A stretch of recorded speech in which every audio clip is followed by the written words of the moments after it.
Júlia, Karina, obrigada por estarem aqui comigo. Hoje a gente vai falar sobre transição. Transições de carreira, transição de vida.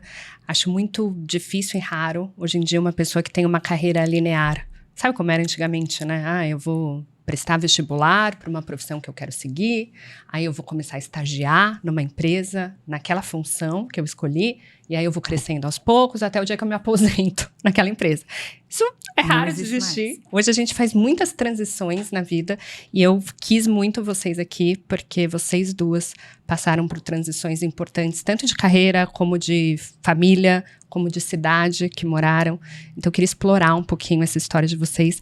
Vou começar com você, Ju, para você me contar um pouquinho da sua trajetória profissional e um pouco, assim, do que você passou de forma bem geral. Depois a gente se aprofunda, tá? Mas você nasceu em Porto Alegre, cresceu em Floripa. Vou morar aqui com 3 anos. Ah, com 3 anos, super novinha. E é formada em naturopatia na Austrália. Me conta aí, quais foram os principais...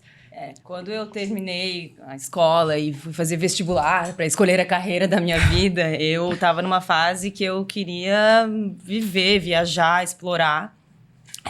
E eu já tinha entrado numa faculdade aqui em Florianópolis, que era de comunicação, que na época foi o que eu escolhi fazer, e fui morar na Austrália com 18 anos. E aí eu comecei a fazer uma preparação para uma faculdade na Austrália, na área de comunicação, nas áreas humanas. Então, eu cursei 6 meses lá na Austrália mesmo, um preparatório para essa faculdade. E, no meio do caminho, eu já morando lá há uns 2 anos, eu pensei assim, nossa, não tem nada a ver comigo isso nesse momento, eu estou morando aqui, eu estou acompanhando um estilo de vida totalmente diferente do que eu tinha em Florianópolis, e era muito interessante, assim, ver como as coisas funcionavam lá, essa coisa de alimentação saudável e lifestyle no geral já era muito na frente lá naquela época, em 2002. Então, no meio do caminho, eu mudei. Eu procurei um curso que eu me encantei. Começava, no meu intervalo das aulas, eu caminhava muito na cidade. E um dia eu encontrei uma faculdade e eu comecei a ler todos os catálogos, assim, de todos os cursos. E aí eu olhei aquele catálogo de naturopatia, e era ou medicina chinesa ou naturopatia. E aí eu amei aquelas matérias, eu amei tudo aquilo e mudei tudo, né? Já começou a transição aí das áreas humanas. Já começou uma coragem. Para ciências, né? Então, assim, eu tive que fazer um preparatório lá na Austrália de matemática, física, química. Para poder entrar no que eu queria. E era tão difícil aquilo para mim em inglês ainda, né? Matemática em português a gente já se perde. E tanto é que no primeiro ano eu rodei, então eu tive que fazer mais um ano de preparação. Mas eu queria tanto aquele curso que eu me encontrei ali. E eu cursei naturopatia durante 3 anos, mais um ano depois de clínica. E eu amei, nossa, aquilo lá, nem falava inglês direito, eu sofria bullying na faculdade, assim, quando eu perguntava alguma coisa, o meu accent e tudo era, nossa, muito brasileira, então... Mas eu tava nem aí, porque eu tava tão feliz com todo aquele aprendizado. E aí eu me formei lá, comecei a trabalhar lá em clínica. Comecei, na verdade, o meu primeiro trabalho na área de naturopatia foi numa rede que chamava Healthy Life. Era uma loja onde eu vendia produtos, suplementos, fitoterápicos. E aí acabava dando uma mini consulta para os clientes, né? E aquilo vendia, porque eu falava exatamente o que cada um precisava, né? Então... aí depois dali eu encontrei uma clínica onde eu comecei a trabalhar. Foram 2 clínicas, uma no lado norte da cidade e outra no lado sul da cidade. Eu atendia nas 2. E acabava que meus pacientes eram muito os brasileiros que moravam lá. Eles procuravam uma naturopata brasileira, porque falava a mesma língua, literalmente. E, para quem não sabe, a naturopatia ela é uma medicina preventiva. A gente estuda a nutrição para a cura, a gente estuda as plantas para a cura, e todo esse sistema, né, para a cura. Então, era muito de prevenção para não ter tais doenças, e aquilo foi me encantando cada vez mais. Então, eu fiquei muito tempo trabalhando com isso lá, durante o período que eu morei lá. Quantos anos você morou lá? Eu morei 11 anos. 11 anos. Foram anos para entrar na faculdade, daí depois foram mais 4 anos de faculdade. E aí depois antes de eu engravidar, eu trabalhei em clínica mesmo. Então foi bem bem longe do que acontece hoje na minha vida, né? E super pioneira, né? Você nessa área lá atrás, nessa época, não tinha, pelo menos no Brasil, não tinha muito esse conhecimento, né? Não existia. Não existia? O curso de naturopatia, eu acho que existia um curso em São Paulo, numa faculdade. Aqui tinha muita naturologia, muita gente fazia naturologia. Então, até hoje as pessoas me perguntam o que é a naturopatia. É a cura através dos alimentos e das plantas, basicamente isso. Muito bom. Bacana, né? Nem eu sabia desse detalhe. Já a Karina é outro planeta, né? Aí, tá vendo como é bom? É tão bom a gente nunca parou perguntar pra da história. exatamente, né? No Brasil, assim, não sabia. Não, e quando Talvez a gente... esteja nesse bolo da naturopatia, sei lá, não sei nada. Quando a gente escuta... Estudar, né? Quando a gente escuta a história das pessoas, as coisas fazem sentido. Eu acho tão legal saber como começou a carreira, o que estudou, como é que era. Porque daí várias coisas que a gente sabe hoje sobre a Júlia fazem sentido, né? Sim, Tá, meu Deus, tá sim. explicado. Exato, Tá explicado esse exato. fato. Você, por outro lado, Karina Dutra, começou Rock and roll. rock and roll em São Paulo, formada em publicidade, começou em agência. Como é que foi a sua trajetória, o começo? Ninguém sabe que eu nasci em Caxias do Sul. Ninguém sabe que eu sou de Caxias do Sul. Toda vez que eu Tá falo... explicado. É. Tá vendo? Eu quis dizer da onde que eu nasci. Eu vou contar vendo? pro mundo. Caxias do Sul, ok. Não, nasci em Caxias do Sul, vivi até 17. Aí fui para São Paulo fazer faculdade e fiquei para sempre. Caxias, não sei como eu consegui viver em Caxias assim, maravilhoso, sabe? Minha família toda é de lá, incrível, mas assim, não combina com a minha personalidade. Então assim, volto para lá de vez em quando, tal. A cidade é incrível, mas não combina comigo. E aí eu fui para São Paulo, fiz faculdade de propaganda e marketing, também seguindo by the book. Vou trabalhar em agência, vou, né, ficar 300 anos na agência. Esse era o meu, né? Achou que ia ser isso, a vida. Aquela coisa maravilhosa que todo mundo, né? O sonho de todo mundo na época.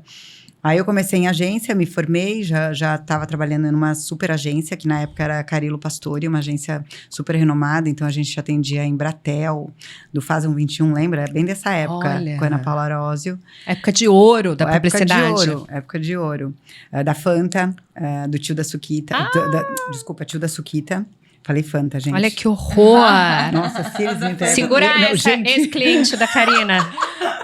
Segura Gente, essa. Fanta, cara, foi horrível. Paulinho Almeida, diretor criativo dessa campanha, maravilhoso. E eu era muito dessa época de agência. E eu comecei trabalhando em agência na parte de RTV. Que é rádio e televisão. Então, a gente cuidava de toda a parte de vídeo com o produtor. Então, fazia toda a parte de orçamento com as produtoras, produzia os filmes. Então, eu ficava entre atendimento e criação dentro de agência. Parte divertida, né? Maravilhoso. Era uma época maravilhosa. Eu era super jovem, tinha uma energia incrível, sabe? Eu trabalhava o dia inteiro, treinava todos os dias de manhã, saía à noite. Ai, assim, que era uma saudade, coisa, eu tinha né? uma Dessa vitalidade. E aí, assim, trabalhei lá durante um tempo, aí cansei do RTV, eu falei, acho que eu tenho mais a ver com atendimento. Não, acho que eu tenho mais a ver com a mídia. Aí fui pra mídia, que é onde você compra a mídia, né, pra ir pros veículos de comunicação. Eu odiei essa parte de comprar e vender mídia e tudo mais, né, não gostava. Aí eu fui pro atendimento. E aí no atendimento que eu falei, cara, isso aqui é pra mim, né, que eu ficava entre agência e fazendo meio de cliente. campo. Então, adorei e tudo mais. Aí eu era super apaixonada, sempre fui muito apaixonada. Intensa. Intensa, escorpiana. Então, tipo, puta, eu tinha um namorado em São Paulo, tal. Fui para São Paulo por conta de um namorado. Aí eu era apaixonada por ele. Só que, assim, era muito nova e ele só... Né? Era uma coisa assim, não era boa. Não era uma relação boa. Hoje em dia falam relação tóxica, né? Na época não tinha isso. Bom, aí uma hora ele aprontou comigo, eu falei, quer saber? Eu não vou mais trabalhar aqui, eu não vou mais, cansei de São Paulo, eu vou morar em Nova York. E uma amiga minha tinha acabado de ir para Nova York, tinha me chamado, ela ia morar lá com a mãe e tudo mais. E eu falei, não vou. Aí esse dia que ela aprontou comigo, quer saber? Eu vou. Aí vendi meu carro e fui para Nova York. O dólar era ainda ótimo, né? Ai, que saudade disso também. Gente, vitalidade, dólar baixo. O que mais que a gente precisava, né? Não, aí fui para Nova York e sem falar hi-bye. Eu não sabia nada de inglês. Aí cheguei lá, comecei já a estudar numa escola super bacana, assim. E todos os dias, das 7 ao meio-dia. Então, a minha ideia era fazer, era estudar muito inglês. E já comecei a trabalhar em restaurante, sabe? Restaurante espanhol, que eu entendia, restaurante brasileiro. É assim que eu comecei. Bom, resultado, Fiquei ali 3 meses na intensidade do inglês, já estava com o inglês ok, já estava, né, conseguindo me movimentar, né, e falar. Aí eu fiz um curso de produção de cinema, que eu falei, tem tudo a ver com o que eu gosto de fazer em São Paulo. Então, fiz esse curso de produção de cinema durante 1 ano. Que legal. Com meu inglês bem arrastado. Perdi, acho que metade do curso, assim, né? Porque difícil, até para pesquisa e tudo mais, era muito difícil. Aí fiz produção de cinema e comecei a trabalhar em baladas em Nova York. Então, eu trabalhava na balada real. Tipo, você na porta. Você entra, você não entra, você... Hostess. Hostess. E quando... Com esse visu de Caxias do Sul, gente. Não, hostess e quando...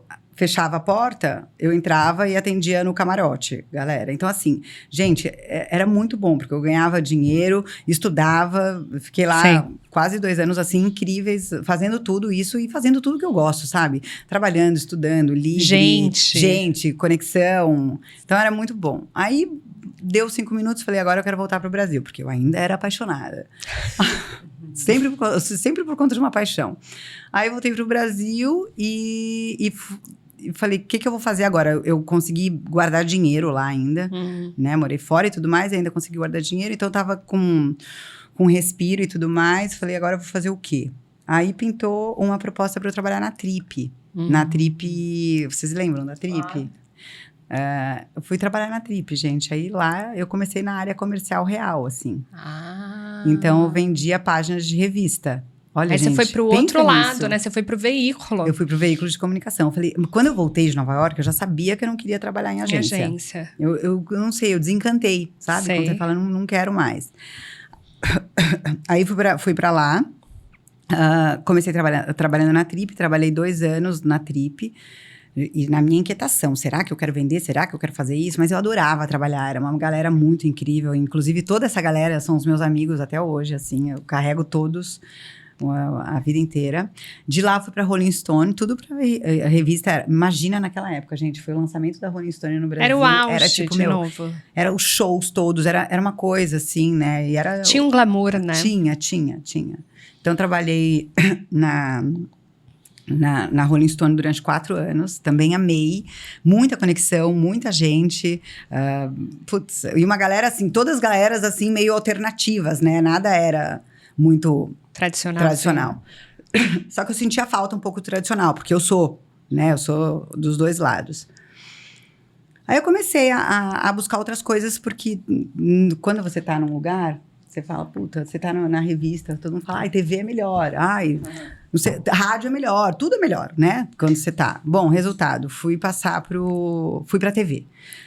Mentira, fui pra uma produtora, que era onde era o meu viés de A Conspiração Filmes. Não sei se vocês conhecem também. Só um lugar legal, gente, eu trabalhei em um lugar muito legal. Aí trabalhei um tempão na Conspiração. E aí eu não consegui engravidar. Foi um momento que eu tava buscando, né? Tentando engravidar. Já tava naquele clique que deu. E eu não conseguia. Quantos anos você tinha nessa época? Nessa época, eu já tinha... Nesse meio tempo, eu dei umas perdidinhas, tá? Porque eu saí pra empreender. Lembra que eu falei que eu tinha umas quebras? Eu saí pra empreender 2 vezes. Rapidinho. Quebrou e voltou. Já volto. Quebrava e voltava, Gente, pior que foi isso. Quando acabava o dinheiro, voltava. Pior que foi exatamente isso. Por isso que eu falo. Mas você sempre teve uma veia empreendedora, né? Sempre. Aí eu acho que eu tinha, nessa época, eu tinha 34, por aí. E com 33, dificuldade de engravidar. 33, com dificuldade de engravidar. Aí eu engravidei. Na verdade, eu não tinha dificuldade para engravidar. Eu engravidava e perdia. Então, assim, várias idas. Acho que tantas mulheres passam por isso hoje, né, Eu tive 4 gestações. Meu Deus. Né? E assim, evoluía até um certo ponto, depois não ia. Aí, a última, né, do Bruno, eu fui indicada a ficar em repouso absoluto. Que eu tinha descolamento de placenta, um monte de coisa. E aí eu saí do trabalho, da conspiração. Então eu tava na conspiração, falei assim, cara, agora eu vou me dedicar. Então assim, meu marido segurou a onda e eu fui Repousar. Fiquei, Que bonito fiquei como... gigante, né? Porque... Repousando. Montanha. Agora eu vou me retirar. Desculpa. Eu acho que eu engoli um mosquito, tá? Só pra falar. Não, né? Espero que não. Tava falando aqui, pensei. Pelo amor de Deus. Não corta isso. Vamos descobrir se eu engoli um mosquito. Bom, aí tive o Bruno, melhor coisa da vida, e eu tava no Muito momento desejado. muito desejado, e assim, como eu fiquei em casa, então eu fiquei realmente me preparando pra ele. Foi o melhor momento da minha vida, assim, foi esse. Aí eu tive ele e falava, como que eu vou voltar a trabalhar? Como eu acho que todas as mulheres pensam, né? Como que eu vou voltar a trabalhar? Só que assim, na minha perspectiva era assim, eu vou trabalhar, né? Depois vou ter licença maternidade, vou voltar. Esse momento eu não tinha nada, né? Eu estava em casa e eu precisava voltar a trabalhar. Aí voltei com ele, ele tinha 8 meses quando eu voltei a trabalhar. E aí você foi procurar emprego. Eu nunca tive dificuldade, sempre saía sabe, nunca, graças a Deus, assim, então eu fiz 2 ligações e eu já estava trabalhando na TV Cultura. Aí trabalhei na TV Cultura um tempão, e eu amei trabalhar na TV, todo mundo, né, e assim, foi tipo uma fase também incrível da minha vida. O Bruno pequenininho e tal, mas assim, foi um momento que era um pouco mais leve, né, no mundo da publicidade e tal. E aí, da TV, eu fui pra JCDecaux, que aí foi o meu ápice, assim, da carreira, que eu fui pra uma multinacional francesa, né, onde era um lugar super desejado no momento. Badalado. Esse não era nem tão badalado, ele era mais corporativo mesmo, que eu já, acho que eu amadureci, né, trabalhava na Stern, na Trip, tava super for fun, aí fui pra um lugar mais corporativo mesmo, aí que o bicho pega, né, você fala, será que eu tenho o perfil real ou será que não? E aí eu vi que eu não tenho. A JCDecaux, ela mostrou pra mim, assim... Porque é o corporativo, né? Aquela coisa. É maravilhoso, mas assim, você é um número. Então, ainda mais quem trabalha na área comercial, É né? duro, é frio, é pressão. É pressão, meta. Aí, com essa loucura toda do mundo corporativo, eu um dia falei, eu não quero mais. Mesmo não tendo, né, assim, né... Eu tava super bem, profissionalmente. Super bem. No melhor momento, assim. Financeiramente também, tudo mais. Mas isso não significa que tá legal, que tá bom, que tá alinhado, né? Às vezes as pessoas confundem um sucesso profissional. Você tá estabilizada, você tá ganhando muito dinheiro, você tem reconhecimento. Mas isso não traz bem-estar, não traz senso de propósito, não traz senso de realização. Então não adianta nada essa fachada. Não adianta. Quando você percebe que aquilo não faz sentido e acabou. Exato. E aí o que você fez? E é de cada um, né? É de cada um, é pessoal. Não tem certo e errado. Cada um tem seu tempo, né? Cada um tem seu tempo. Aí eu já... tiveram algumas coisas e tal. Eu falei, cara, vou pedir demissão. E eu já estava indo para um outro lugar, que era para o marketing do... Não tem problema falar, mas era o marketing do Cidade Jardim. Então, já estava, né, destinada para ele, pedir demissão, né, da JCDecaux, e estava destinada para o marketing de lá. Aí chegou a pandemia. Do dia pra noite, congelaram a vaga e foi aí que eu criei a história toda da Soul Bill. E fui trabalhar com o Laerte, do meu marido, que, né, virei sócia e tudo mais. Era pra ser, né? E hoje tô aqui, assim, e não me arrependo de nada, assim. Tem as fases que gostaria do dinheiro em conta, todo mês sem ter nenhum... Garantia, né? Mas não tô nada arrependida, assim. Porque eu trabalhava muito, né? Eu via meu filho pouquíssimo. Às vezes eu chegava em casa e já estava dormindo. Saía de manhã bem cedo. Então, assim, terceirizava demais. Inclusive, terceirizava com o meu marido, né? Ele foi mais mãe do que eu, né? Em algumas horas. Então...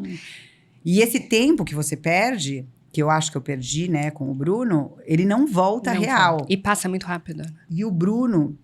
Ele tem uma afinidade com o Laerte que é de outro mundo. A afinidade que ele tem. E você acha que porque veio mais dessa convivência? Veio. Eu acho que faz parte um pouco disso, sabe? Cá, mas eu acho maravilhosa a sua história porque ela ilustra muito bem o que é um ciclo de carreira. Que eu acho que as pessoas têm dificuldade de entender o ciclo de carreira, né? Você falou do começo da sua trajetória, o que é o começo da carreira de uma pessoa?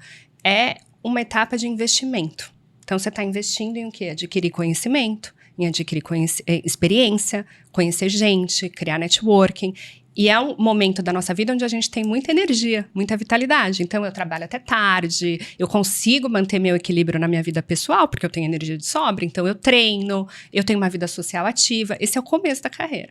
Aí, você descreveu esse crescimento até o momento do ápice, né? Que você chega ali no ápice. Cara, agora eu tenho reconhecimento, tenho dinheiro, né, ganho o suficiente, sou vista no mercado como alguém que construiu uma carreira bonita.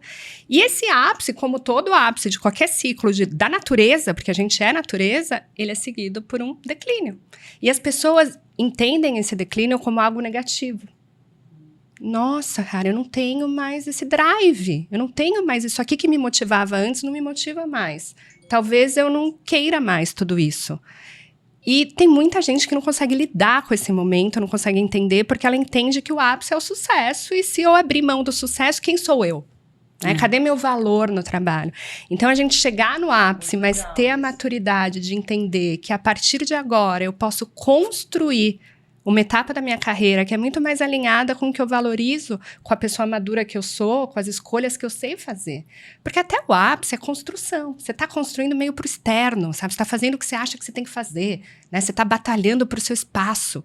Quando você está no ápice, é um momento muito maravilhoso de, não, peraí, agora eu tenho consciência do que eu quero, eu consigo escolher de forma mais consciente, e eu consigo principalmente abrir mão de coisas sem me sentir destruída. Então, eu consigo abrir mão de um salário, de um bônus, de um prestígio, de um status, porque eu sei que o que eu valorizo é outra coisa.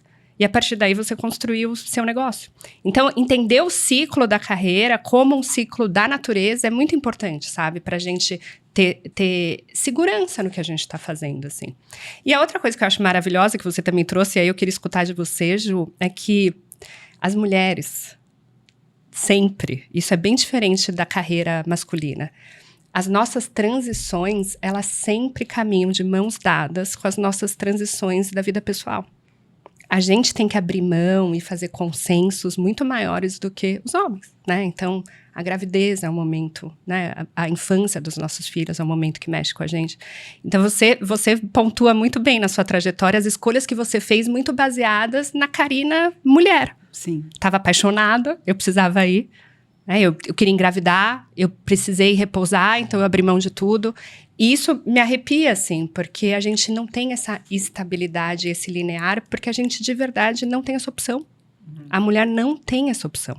A gente precisa abrir mão de coisas e ir conciliando e equilibrando, porque a gente é mulher. Porque a gente quer viver como mulher, não é uma coisa negativa. Né? Então, transitar também de carreiras também é fazer escolhas coerentes com aquilo que está acontecendo na nossa vida pessoal. E é isso que eu queria escutar de você, Ju. Você estava lá na Austrália, 11 anos, construindo uma carreira de atendimento clínico. E como que estava a sua vida pessoal? Como que as coisas começaram a mudar? Quando eu engravidei da minha primeira filha, que hoje tem 13 anos, há 13 anos atrás, eu parei. Eu consegui atender até 8 meses de gravidez, de gestação. Aí, no final, quando ela nasceu, eu fechei a clínica, fechei a portinha, né? Diferente de fechar uma empresa. Sim. Porque era uma clínica de outra pessoa, que eu tinha a minha sala. Então, era mais fácil. E eu fiquei 2 anos sem trabalhar. Graças a Deus eu tinha Podia fazer essa escolha. Podia fazer essa escolha, né? Agradeço muito por ter conseguido. Então, eu fiquei 2 anos sem trabalhar, cuidando da minha filha, sem babá, sem família, porque eu morava lá. E foi difícil, assim, por um lado, porque eu tinha acabado de fazer uma faculdade muito legal, de estar trabalhando, atendendo, estar com uns clientes, né? Os pacientes que iam com frequência, que até continuava, eu manipulava fitoterápicos, tinha um mini laboratório na minha garagem com Que máximo! várias garrafas de erva, então eu fazia e eu já tinha aquela receita para cada paciente, então era algo que até que eu conseguia fazer em casa, e eles passavam na minha casa e eu vendia ainda as ervas, né? E as tinturas. Mas foi um privilégio ter ficado com ela, foi muito importante. Eu também acredito nisso, que é um tempo muito importante que tu conecta. Claro que vão vir outros e tu tá conectada com teu filho, não seja por isso. Mas quando eu voltei pro Brasil, aí eu engravidei da minha segunda filha, da Luísa, que tem 11 anos. E aí eu falei, chega, deu, eu não consigo mais, eu preciso trabalhar, eu preciso ajuda, como que eu vou cuidar de 2 filhas aqui? E foi quando me deu a louca que eu vim pro Brasil, com uma embaixo do braço, grávida de outra. E quando a Luísa fez 2 anos, foi no aniversário de 2 anos da Luísa que eu entrei na Organic Press. E até a gente teve um carrinho de sucos, que foi uma graça. A gente lançou, já, né, tava começando a empresa ali. E aí, no aniversário dela, a gente montou um carrinho de sucos bem lindo. Foi uma festa do jardim, assim, era alguma coisa no jardim, jardim mágico, aquelas coisas que a gente inventa.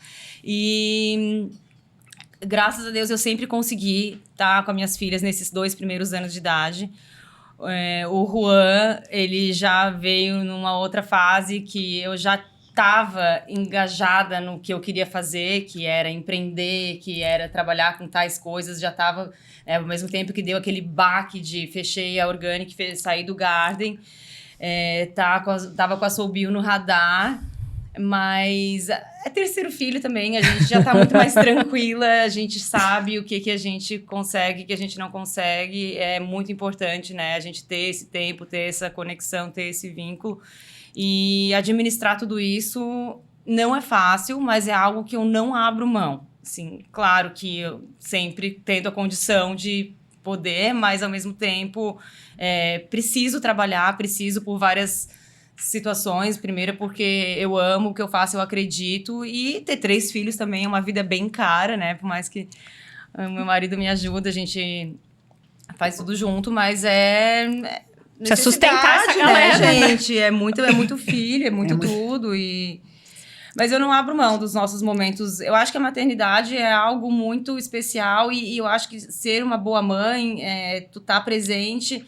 Eu só consigo trabalhar bem se eu tô bem em casa e aquela coisa, né? O pessoal anda junto com o profissional, então tem que estar tudo bem em casa para eu conseguir trabalhar em paz. E às vezes desequilibra, às vezes desanda, mas a gente volta para casinha. Eu tava escutando aqui, né? Já não concluí o assunto da Karina, já passei pro meu, mas eu tava escutando e pensando em tudo isso que tu falou. E que coragem também, né? De deixar com o Laerte, que é um super pai, foi super tudo naquele momento, pra tá ali no ápice da tua carreira. Eu fiquei pensando, imagina quanta gente que tu falava, quantos clientes que tu atendia naquela época e tendo que chegar em casa e cuidar de um filho, muita coragem, assim. É de admirar essas mulheres que conseguem, né, e precisam e saem de casa e, enfim. Mas a gente muda muito, né? Eu fico pensando que eu acho que era uma necessidade que eu tinha de fazer isso naquele momento. Eu precisava daquele momento sair de casa, porque eu já estava em casa há muito tempo.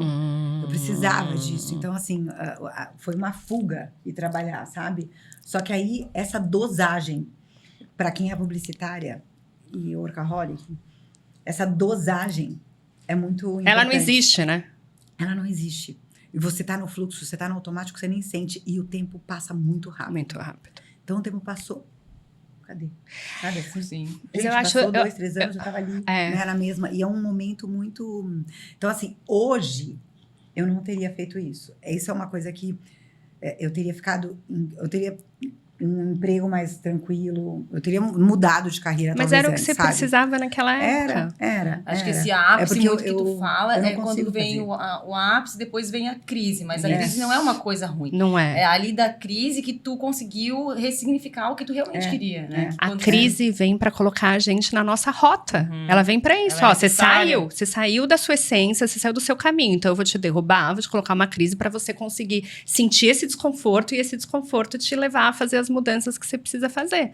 Agora eu acho muito legal. E é sempre assim, né? Em qualquer. Sempre. Né? Olha, gente, né? Tudo. foi a crise que eu tive quando eu engravidei da segunda filha. Eu tive uma Isso. crise. Eu falei, eu não posso mais ficar aqui, eu preciso viver. E te eu faz preciso movimentar. trabalhar, eu preciso. Essa crise te fez fazer o movimento que você precisava, Sim. porque senão você não faz. Não. Você só fica ali vivendo uma vida mais ou menos, né? Agora, o que eu acho legal da experiência de vocês duas é que fica muito claro que, sim, a mulher pode ter tudo, pode fazer tudo, mas uma coisa de cada vez. Eu acho isso muito importante, sabe? A gente passar essa mensagem, porque existe uma mensagem aí né, nos mundos idealizados das redes sociais, de que a mulher pode estar no ápice da carreira e pode ser a mãe perfeita e pode, ao mesmo tempo, ser uma mulher, uma esposa extraordinária, uma amiga presente, uma filha amorosa. Não, não é verdade. A gente tem etapas da vida onde a gente precisa escolher muito conscientemente qual o pratinho que vai ser o principal, né? Então, teve o seu, era o seu momento. Eu vou me dedicar à carreira mais do que eu vou me dedicar à minha família. Sim. E eu tô consciente dessa escolha. Ela vai ter, claro, os seus ônus e bônus. Não tem como a gente fugir, né? Sim. E muitas de nós, o que é, né? O ônus é a culpa. É. A gente tem que lidar com isso. Mas se a gente consegue entender que é uma etapa... Eu tô agora por 2 anos focada aqui no meu negócio porque eu preciso estar. Então eu vou abrir mão disso. Para depois eu estar focada de novo nessa etapa de vida do meu filho, que é tão importante como qualquer outra. E aí a gente ir equilibrando, não tudo ao mesmo tempo no mesmo dia, mas ir equilibrando por ciclos, né? Qual é o ciclo de vida que eu tô e qual a atenção que isso precisa agora. Você, como uma pequenininha e grávida, Ju, era óbvio que o que precisava ser priorizado ali eram essas meninas. Sim. Então, você fez esse movimento. Mas aí, chegou uma hora que deu. Chega. Agora eu preciso trabalhar. E eu tenho 3 filhos, né? A Mimi tem 2, a Karina tem 1. Eu acho que essa culpa, todas nós passamos, com o 3º filho, ela não existe. Porque... então peraí que eu vou ter o 3º. Então faz o 3º, porque eu preciso passar por essa experiência, gente. É muito mais leve. E aí que a gente vê, assim, pra que eu fiz... Por que a gente carrega uma culpa tão desnecessária? Legal você falar isso. É tão desnecessária. É uma coisa da nossa cabeça. É só nosso, né? É só nosso, porque dá tudo certo depois. Assim, eles vão crescer, eles vão estar com a gente, eles vão estar sempre com a gente. Né? Hoje eu tenho 40 anos, estou sempre com a minha mãe, com o meu pai. Então, assim, é uma coisa que é para sempre. Então, criar um filho sem culpa é tão maravilhoso. Eu conheci agora há pouco também, há 2 anos atrás. Que legal você trazer isso. Incentivando aí as mães até. Mas porque eu acho que tu passa por uma experiência, tu passa por 2 experiências, tu passa por 3 experiências. Finalmente você aprende, né? Gente, não se crucificar, né? Eu ficava muito pensando assim, puta, eu vou perder o timing. Eu tô sempre preocupada com o timing da vida, sabe? Olha só. Tô sempre preocupada. Nossa, agora eu preciso ser mãe, agora eu preciso isso, agora eu preciso aquilo. Agora o projeto precisa dar certo. Esses dias eu tava conversando com o meu marido, com o Laerte, e aí ele tava falando assim, se não der certo, não deu. Tipo, você tentou, você foi, você fez. Se tiver que voltar para o mundo corporativo, você volta. Nada é para sempre. Aí eu falo para ele, nada é para sempre. A gente não precisa morar para sempre em Florianópolis. Aí eu vou ter que discordar. Eu acho que Florianópolis é para sempre. Eu acho que ele pode ser a nossa... Aí eu falei para ele pode ser a nossa base, mas não ficar só aqui, né? Eu acho que a gente precisa circular. Mordeu ela, viu? Em São Paulo de novo. Não, eu amo. Hoje em dia eu tô super apegada a Florianópolis. Você pode transitar entre uma cidade e outra. É tão fácil hoje, né? O mundo ficou pequeno. Exato. Só o dólar que tá muito alto, mas o mundo tá pequeno. E vocês que passaram por muitas transições, assim, se a gente puder dar uma dica, né? Eu nem gosto dessa palavra, porque eu acho tão superficial, dica. Mas o que vocês falariam para uma mulher que quer fazer uma transição, que tá com essa urgência sentindo, mas tá com medo, tá com culpa? O que a gente pode passar de mensagem? Aquela depende muito, aquela psicóloga, né? Depende muito. Eu gostei da dica do Laerte. É boa esse caminho. Tem que tentar, né? Tem que arriscar, porque senão sempre você vai ficar com aquela... Você vai estar sempre infeliz, né? Na verdade, o ser, principalmente feminino, ele nunca está satisfeito, né? A gente nunca está satisfeito. O Laerte fala isso pra mim direto, assim. Você tá no mundo corporativo, você tá bem. Agora você quer isso. Aí você tá aqui em Floripa, né, na sua vida que você queria, paz e amor. Não, agora eu quero isso. O tempo inteiro a gente tá buscando alguma coisa. Então, assim, tem que arriscar, tem que ir, tem que fazer. Obviamente que tem que ser super consciente também, porque, assim, não dá pra você simplesmente fechar uma porta do mundo corporativo, porque existem contas, existem, né, existe uma vida. E as pessoas acham que é fácil, né? Talvez. Vou planejar, vamos fazer uma planilha e daqui a pouco você já está, né, melhor do que quando... Eu tive muita sorte, mas a maioria não tem. Tem gente que já faz o seu pé de meia para daqui a pouco sair. Tenho várias amigas que estão no processo do mundo corporativo, mas que elas estão ali, porque os casais, normalmente, tem muito casal que é assim. o marido ou a mulher, eles têm uma profissão informal, né? Que não tem tantos riscos. E aí, o outro compensa. Então, assim, você tem esse equilíbrio também, né? Se você é casada ainda. Quando você é mãe solteira, ou você é ainda mais difícil. Eu tenho também amigas mães solteiras que não existe opção. Tem que, né? Não dá para arriscar nada. Mas quando você tá dentro de uma relação que existe essa parceria, que eu falo que é uma parceria, né? Claro. Então, você consegue fazer. Sabe? Se você planejar, se você... E tem que arriscar. Empresa dentro de casa, né? Que faz funcionar. Mas eu também acredito que a gente tem que ouvir o nosso coração. Tá disposta a muitos imprevistos, né? Essa vulnerabilidade, todo esse... Muito jogo de cintura, porque empreender no Brasil, em Florianópolis, então, é um grande desafio. E... saber muito o que a gente quer e cuidado com o que tu pede, cuidado com o que tu quer, cuidado com o que tu escolhe, porque acontece. Quando a gente escuta o coração e a gente visualiza e bota em prática, o negócio acontece. Então, eu acho que é muito isso. Se tu tá na dúvida, eu quero isso, mas não sei.